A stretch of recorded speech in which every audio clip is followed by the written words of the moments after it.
Kisah nyata ini diangkat dan difilmkan sesuai dengan cerita aslinya.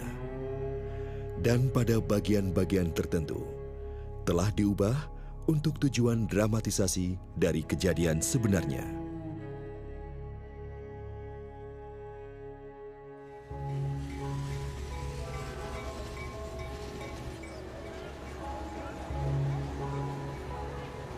Hidup itu layaknya sebuah perjalanan, di mana ada banyak sekali perhentian di sepanjang jalan itu. Terkadang berliku, kadang terhalang rintangan. Tapi ada kalanya indah dan terjadi hal-hal yang tidak terduga. Inilah sebuah perjalanan, jalan hidup saya. Nama saya Dini Widianing Tias. Saya bukanlah seorang aktris, tetapi sayalah Dini yang sebenarnya dalam cerita ini. Perjalanan dimulai.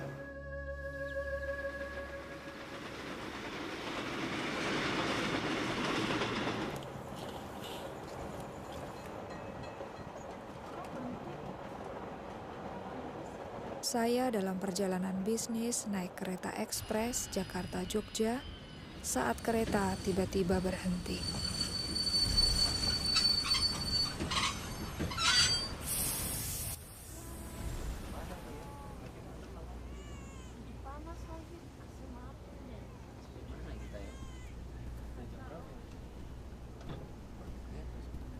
Permisi Pak, kenapa kereta api berhenti? Aduh, saya tidak begitu tahu Bu ya, mungkin ada sedikit kerusakan pada mesin. Lalu kapan tahunya Pak? Saya tanya dulu sama masinis Bu. Bapak kembali lagi kan Pak? Kalian lihat kan, kita sepanjang hari bisa berhenti di sini. Saya juga jamin nih AC-nya pasti mati. Kita kehabisan udara. Duh, mana panas lagi. Mbak lagi lihat apa? Mereka tidak akan menurunkan kita di sini kan, Mbak? Bayangkan. Apa? Membayangkan apa? Saya dibesarkan di tempat ini. Oh, jadi Mbak tahu kita berada di mana sekarang ini? Gombong. Gombong? Aduh, saya dijemput adik saya di Jogja. Jam berapa ya sampai sana? Aduh, mana sih konduktor itu? Kok nggak balik, Pak?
Keluarga Tejo Kurniawan.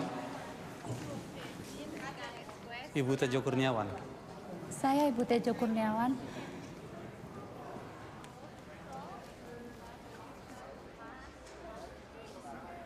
Pak Tejo mengalami serangan jantung. serangan jantung. Bagaimana mungkin, Dok? Memang dalam laporan UGD yang disampaikan kepada kami tidak dapat memahami apa yang terjadi. Beberapa saat yang lalu, Bapak terlihat sehat-sehat saja.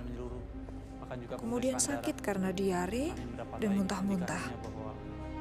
Beberapa jam setelah dibawa ke rumah sakit, Bapak alami serangan jantung, lalu meninggal.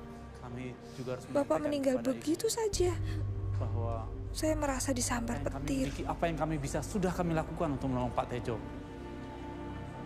Namun Pak Tejo sudah tiada. Tak mungkin. Tak mungkin Mas Tejo meninggal. Tidak mungkin.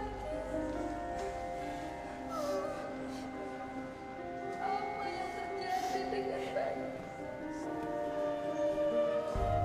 Kami turut berduka cita, Bu. Mohon maaf.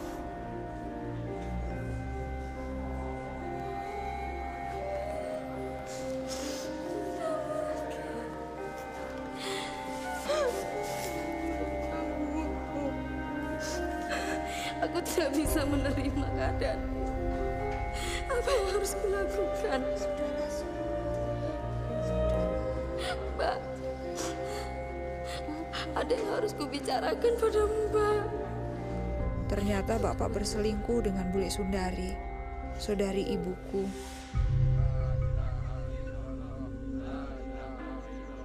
Dia sedang hamil 8 bulan saat Bapak meninggal.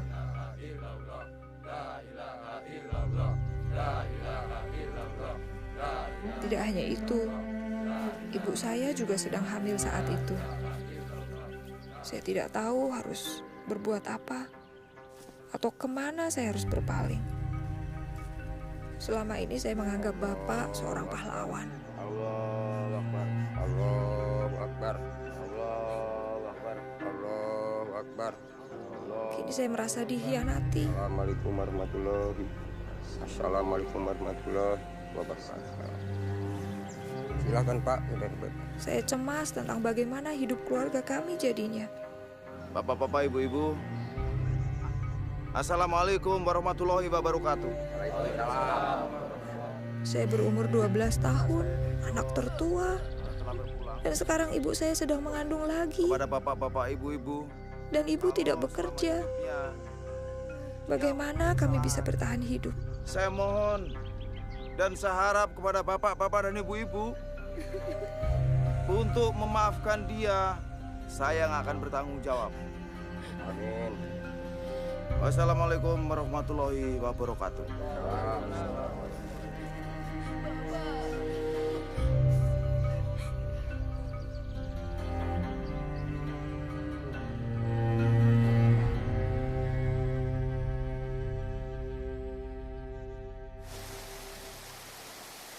Saya pikir Bule Sundari lah yang paling menderita. Meskipun saat itu saya tidak berpikir begitu. Karena perselingkuhannya dengan bapak saya, kehamilannya adalah aib. Karena itu dia pergi meninggalkan Gombong dan tidak tahu pergi kemana. Meski begitu, aku sudah menasihati Wulandari. Terus gimana Mbak Yu? Sebenarnya aku katakan bahwa aborsi akan menjadi salah satu jalan untuk mengatasi semua permasalahannya. Kita kan harus berpikir secara realistis toh. Udah dengar belum Mbak Yu? Apa? Mas Tejo itu loh, punya garwo simpenan. Istri simpenan? Iya. Yang di Kota Kembang, penjahit itu loh. Dari mana sampean tahu? Atin Sanjaya, sepupunya yang kemarin datang ke sini. Sepupu yang mana, Mbak Yang Yu? itu loh yang sempat nikah sama sopir taksi. Oh. Sebentar. Aku dengar ya bisnis peternakan ayam tarung Masku itu laku dijual dengan harga bagus. Iya kan? Tentu saja istrinya punya uang banyak tuh. Belum lagi soal studio fotonya itu. Itu. Kok nggak pernah tahu? Tejo Masmu itu taunya juga juru foto ulung toh. Mbak, Masku itu Tejo itu banyak kaliannya, banyak nih. Banyak. Terutama soal wanita kan? Oh, siapa yang nggak kenal sama Tejo Kurniawan? Wah, di setiap tempat dia bisa menaklukkan wanita itu. Ya, kita lihat saja nanti bagaimana nasib keluarga itu. Tapi yang saya paling sedihkan adalah Sundari. Bagaimana dengan nasib Sundari, iya kan? Aku tahu itu. Paling juga nanti dia datang ke rumahmu, mengetuk pintu dan minta pertolonganmu. Habis kepada siapa lagi dia mau minta pertolongan? Masa sama aku kan ya nggak mungkin. Iya. Saya pikir juga begitu. Dia pasti akan datang ke rumahku. Tapi kalau dia ketemu dengan istriku, aku tidak bisa berbuat apa-apa.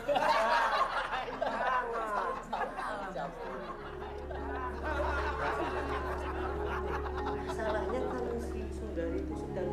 Orang-orang yang kami harapkan untuk menolong malah mengatakan hal-hal yang menyakitkan hati. Saya nggak tahu waktu itu harus berbuat apa.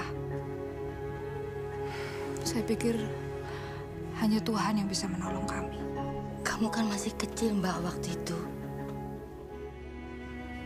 Ya, saya tidak pernah ke lapangan itu lagi. Sampai akhirnya uang pensiun Bapak cair, kami pindah ke Semarang. Ibu buka toko kecil di rumah baru kami untuk memenuhi kebutuhan hidup. Namun itu benar-benar sebuah perjuangan. Sampai akhirnya ibu memutuskan menyerahkan 2 adik perempuan dan 1 adik laki-lakiku diadopsi oleh orang lain. Saya juga dengar keadaan Bule Sundari bertambah buruk. Setelah anak laki-lakinya lahir, dia pindah ke Sukoharjo dan tinggal dengan nenekku. 2 tahun berlalu, itu tahun-tahun yang sulit untuk dilalui.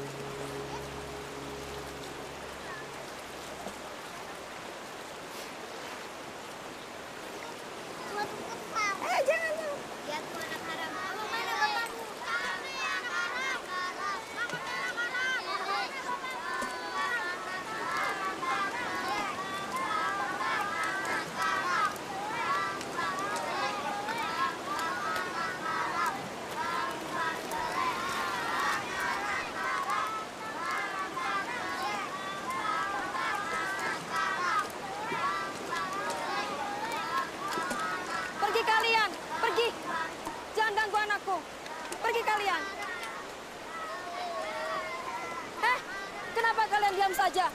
Itu kan anak-anak kalian. Jadi begitu cara kalian mendidik dan membesarkan anak-anak kalian. Anak kalian yang haram, bukan anakku. Hei, nggak ada yang nyuruh kamu bawa masalahmu ke sini, tahu?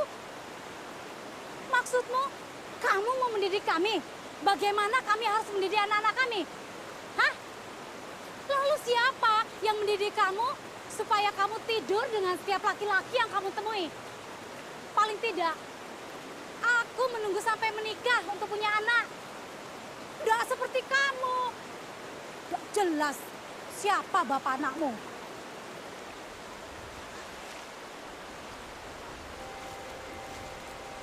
Siapa bapak anakmu?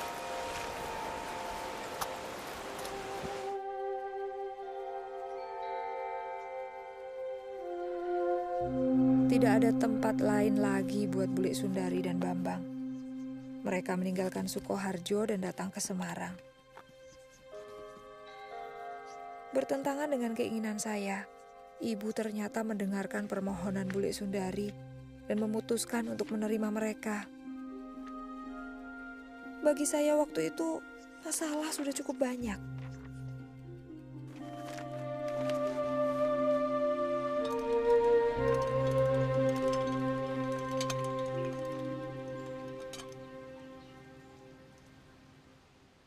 Oke, aku tolong ambilin jemuran ya, Nar. Pergi sana. Ngapain di sini? Aku bilang pergi. Kamu tahu enggak? Aku tuh benci sama kamu.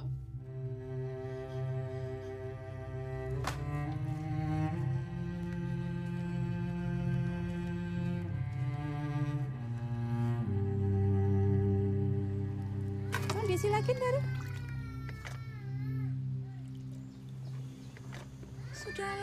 khawatir. Kan ada Dini yang jaga.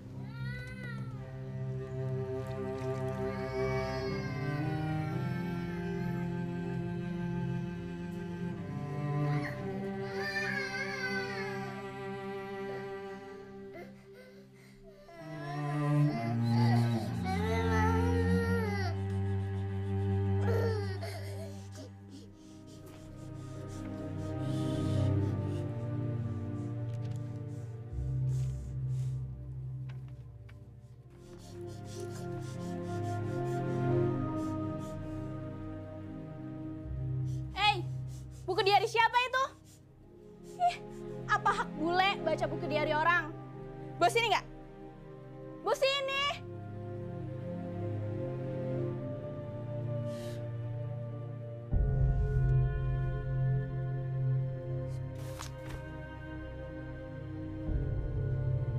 Ketika saya lihat Bule Sundari baca buku harian saya nggak tahan lagi. Lagi pula, hal-hal kejam yang saya tulis tentang dia dan Bambang benar kok. Setidaknya benar bagi saya. Akhirnya, saya mengatakan kepada ibu untuk memilih saya atau mereka. Mestinya saya senang Bule Sundari sama Bambang kembali ke Sukoharjo.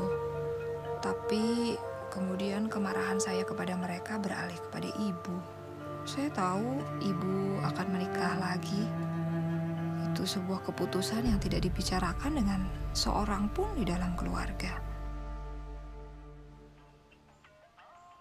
Dan saya mulai berpikir, apa gunanya sholat 5 waktu? Atau nggak boleh bohong di sekolah? Atau apa gunanya menjauhkan diri dari dosa? Kalau akhirnya toh saya tidak bisa masuk surga karena tidak dapat memaafkan ibu. Semuanya itu membuat saya marah. Sampai akhirnya saya berkesimpulan untuk tidak lagi peduli pada agama. Saya tidak peduli dengan sopan santun. Saya hanya ingin bebas. Saya ingin melakukan apa saja yang ingin saya lakukan. Dan saya memutuskan tidak seorang pun dapat menghalangi saya, termasuk agama.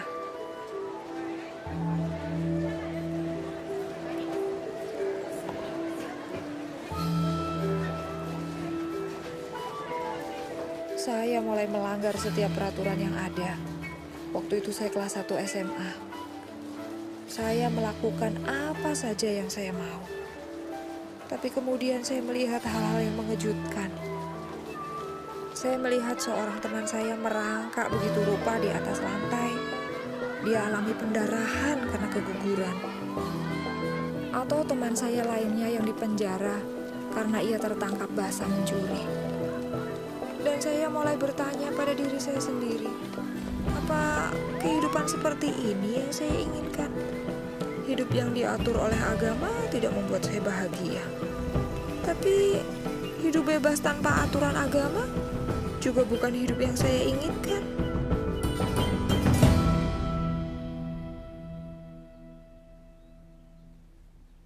Kemudian Ramadan tiba.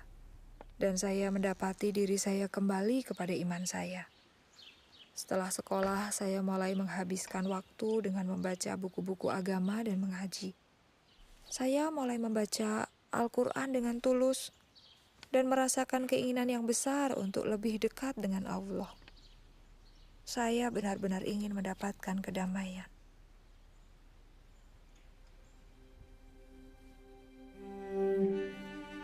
Saya mulai mempersiapkan diri untuk sholat tahajud. Saya ingin menanyakan banyak hal kepada Tuhan. Dan saya punya keyakinan yang kuat bahwa apapun yang saya minta malam itu, Tuhan akan mendengarkan saya dan memberikan jawabannya. Allahu Akbar.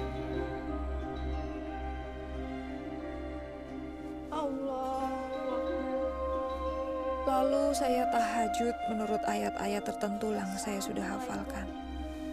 Rahmatullah. Assalamualaikum warahmatullah.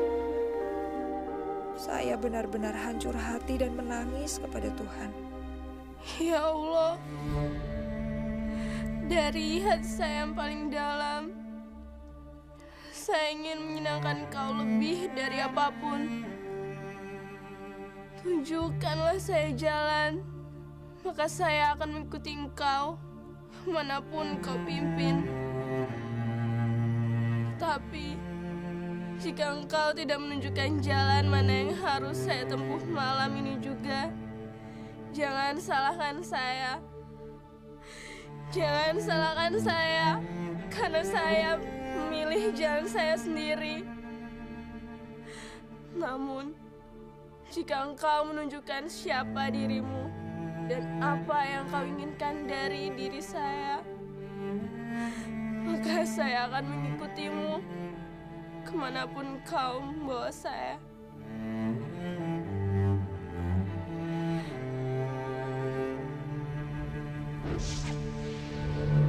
Pada saat itu, cahaya terang tiba-tiba muncul di hadapan saya.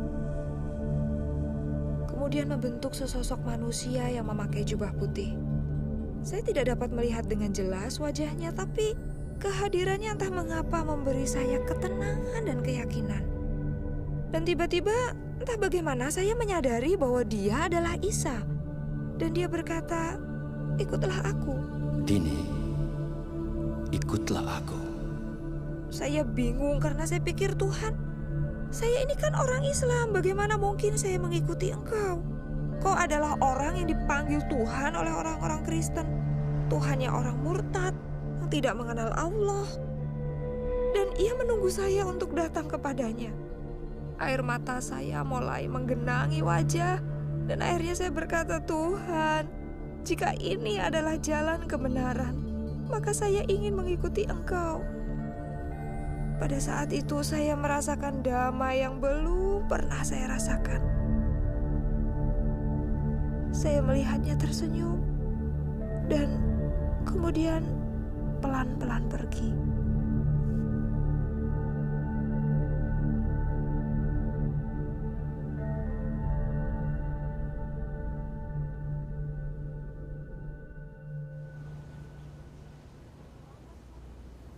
Saya harap saya nggak menyinggung perasaan Mbak. Apapun yang terjadi, pasti sangat mempengaruhi kehidupan Mbak. Saya tidak akan pernah sama lagi. Saya benar-benar berubah sejak hari itu. Saya mengerti. Lalu apa kelanjutannya, Mbak? Saya mulai mencari orang Kristen. Di desa saya tidak ada satu orang pun orang Kristen. Tapi di desa seberang ada. Saya mulai ke sana. Mula-mula mereka takut karena saya meminta satu Alkitab pada mereka. Tapi kemudian mereka memberikannya dan saya mulai membacanya. Semuanya itu saya masih berusaha untuk sembunyikan dari ibu. Tapi nggak lama kemudian ibu tahu. Seorang ibu pasti tahu apa yang terjadi, Mbak. Lalu apa kelanjutannya? Ya, ibu minta saya berubah. Dia menangis. Dia merasa gagal sebagai seorang ibu. Dia pikir saya masih marah dengan pernikahannya. Dan dia pikir saya masih balas dendam. Dan anggota keluarga yang lain?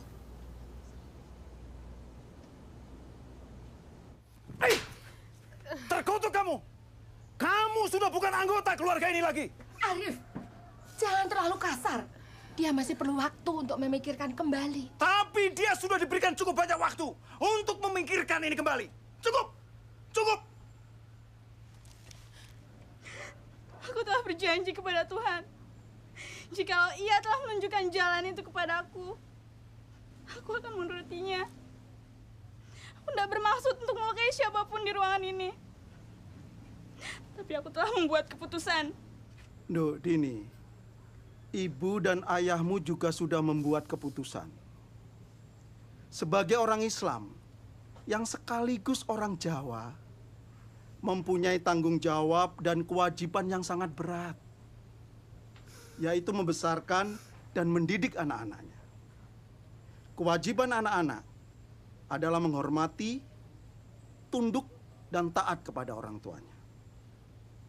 jika kamu masih tetap saja senantiasa memilih jalan hidupmu sendiri dalam soal agama, maka kamu juga harus bertanggung jawab untuk hidupmu sendiri. Kamu tahu apa artinya itu? Kamu harus mencari uang sendiri untuk segala sesuatu. Makan, sekolah, tempat tinggal, semuanya. Semuanya. Duk, Dini, maksud pamanmu itu berarti kamu sudah tidak lagi mempunyai hak untuk meminta segala sesuatu pada orang tuamu. Mengerti? Nah, sekarang ambil barang-barangmu dan pergi.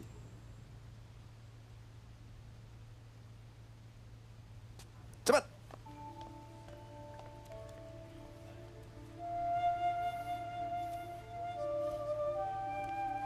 Aduh, sini.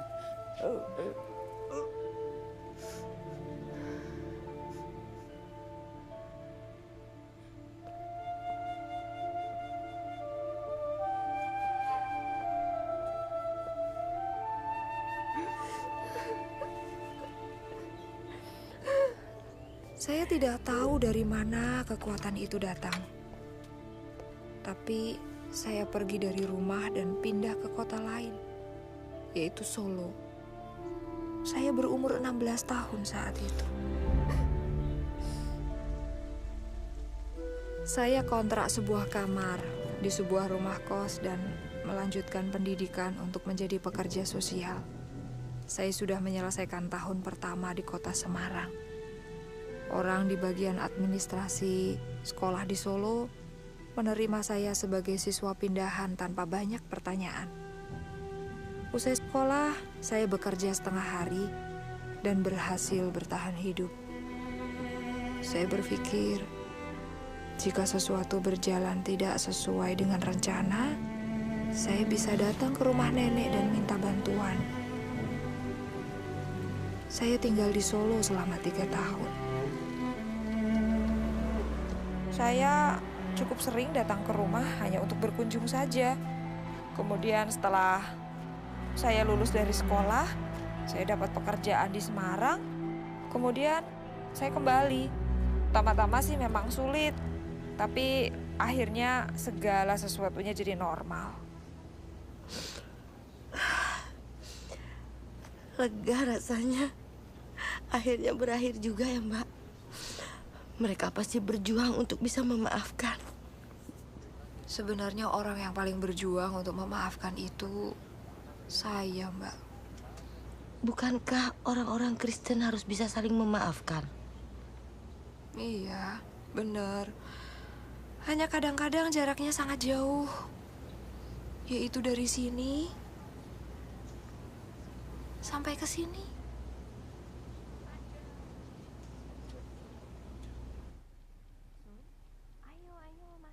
Silakan duduk. Nggak usah repot-repot, Mbak. Kamu kelihatannya capek sekali. Ya, saya nggak capek, cuma khawatir. Mbak, aku pikir kalau kami pindah kemari, Bambang akan berubah. Kalau sekarang coba Mbak lihat, kerjanya cuma duduk melamun di kamarnya atau cuma jalan-jalan saja. Itu tidak baik loh buat anak muda seperti dia. Bambang itu perlu kerjaan. Iya, aku ngerti, Mbak. Tapi mau bagaimana lagi? Bambang cuma lulusan SMP. Nggak bisa dagang, nggak bisa apa-apa. Aku yakin keadaan akan menjadi lebih baik. Ini ada sedikit makanan untuk dibawa pulang.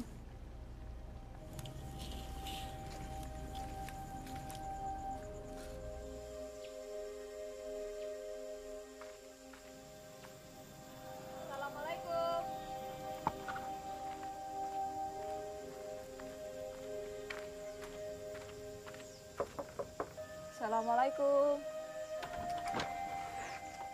Waalaikumsalam. Hai, aku Dini. Mbak Dini? Iya, aku Dini. Ibumu ada di rumah? Ada.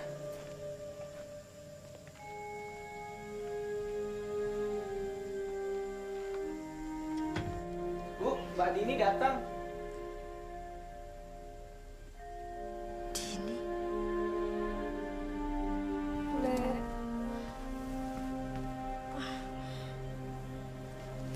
silakan duduk. Din, mau minum apa, Din? Nggak usah repot-repot, Bule.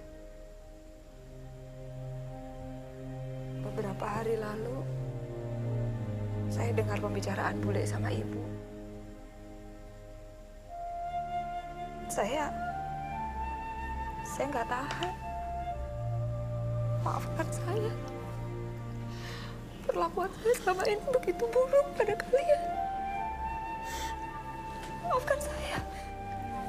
Sudahlah, Din. Saya begitu malu.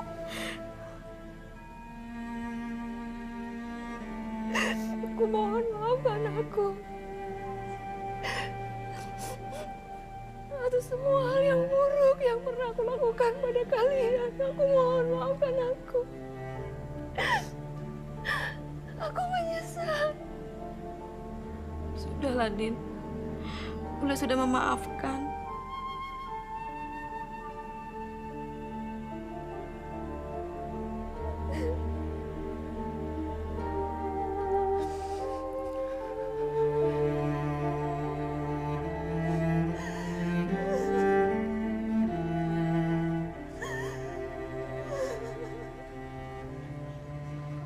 Saya mengajak Bambang ke Jakarta.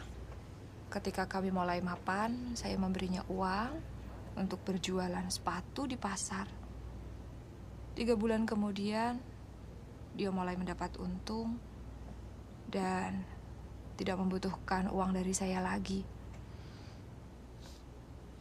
Di mana dia sekarang? Dia di Jakarta. Dia baik-baik. Saya selalu menangis kalau mendengar cerita yang akhirnya bahagia.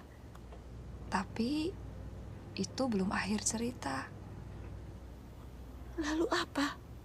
Apa ada yang lebih baik? Ya, karena ternyata masih ada 1 orang lagi yang saya belum maafkan. Pamanmu yang menampar kamu. Kalau ada saya, dia nggak bisa menampar kamu, Mbak. Bukan dia. Yang saya harus maafkan adalah bapak saya. Bapakmu? Kan katanya sudah meninggal waktu Mbak masih kecil. Iya. Yang meninggal dan meninggalkan saya dalam banyak kebingungan. Yang meninggalkan saya dengan banyak kepahitan. Yang mengharuskan saya cari jalan keluar sendiri. Dan sekarang Mbak sudah memaafkannya.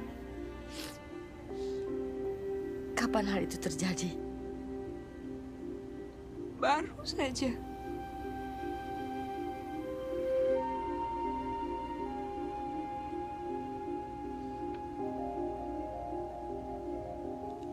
Mbak lihat kuburan di seberang jalan sana? Iya, saya melihatnya. Bapak saya dikuburkan di sana. Sampai kereta berhenti tadi, sikap saya yang tidak mau memaafkan Bapak ikut terkubur juga di situ. Tapi Tuhan itu Maha Pengasih. Tuhan tidak menghendaki saya mengambil sikap sesuai pengertian saya sendiri. Tuhan berkata kalau kita ingin dosa kita diampuni, kita juga harus memaafkan orang-orang yang bersalah pada kita.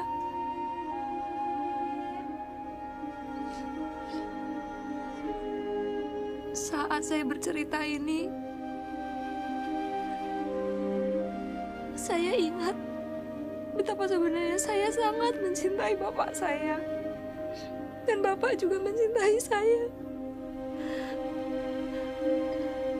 Kami punya masa-masa yang indah, masa-masa yang manis untuk diingat.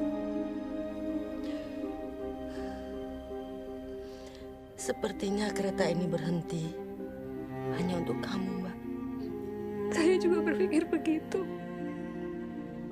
Sepertinya Mbak seakan-akan sangat mengenal Tuhan dan seolah-olah Tuhan itu sahabat Mbak. Tuhan berkata agar aku mengikut Dia. Saya nggak selalu tahu kemana Tuhan membawa saya. Tapi saya tahu satu hal. Dia bisa dipercaya untuk membawa saya kemanapun saya harus pergi.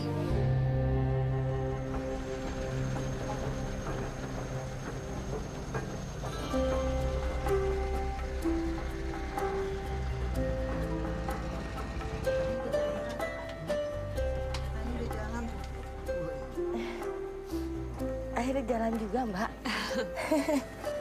Iya. Kita berangkat. Iya, kita berangkat. AC-nya juga nggak dimatiin. Nggak dimatiin. Saya pikir ceritanya berakhir di sini sekarang. Atau marah baru mulai. Apa yang ini akan berakhir lebih bahagia? Mbak lah yang harus kasih tahu akhirnya itu pada saya.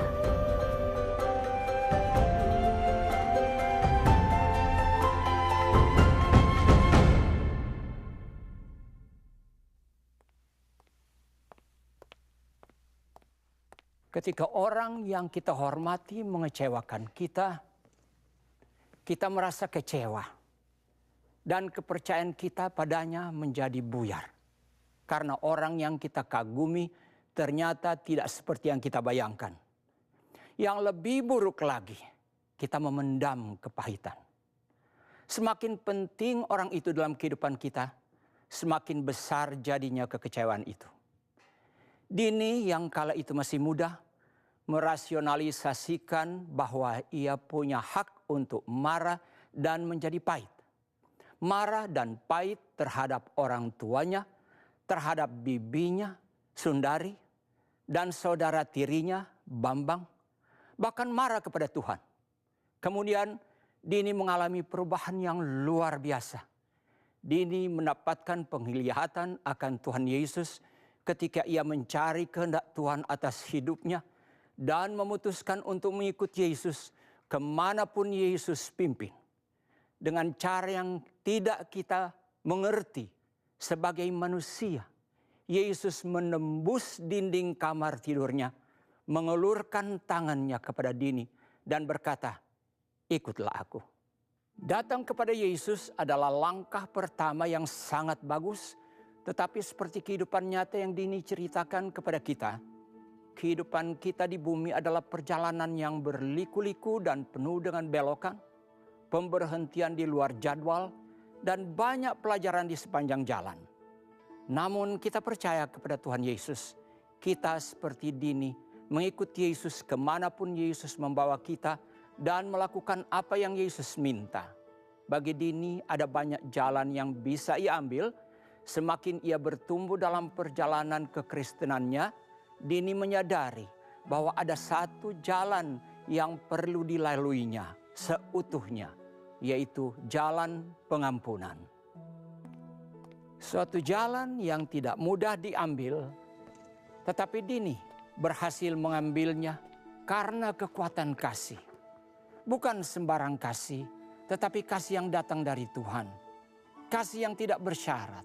Rasul Paulus menulis di 1 Korintus pasal 13 tentang kasih. Ia berkata bahwa kasih itu sabar dan murah hati. Kasih tidak pemarah dan tidak menyimpan kesalahan orang lain. Kasih percaya segala sesuatu, mengharapkan segala sesuatu, dan menanggung semua hal. Itulah kasih yang tidak pernah gagal. Kasih yang Dini selalu cari, bahkan ketika ia memberontak dan terhilang.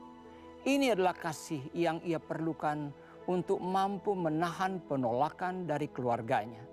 Inilah kasih yang ia butuhkan untuk memaafkan orang-orang yang paling menyakitinya, termasuk sang ayah.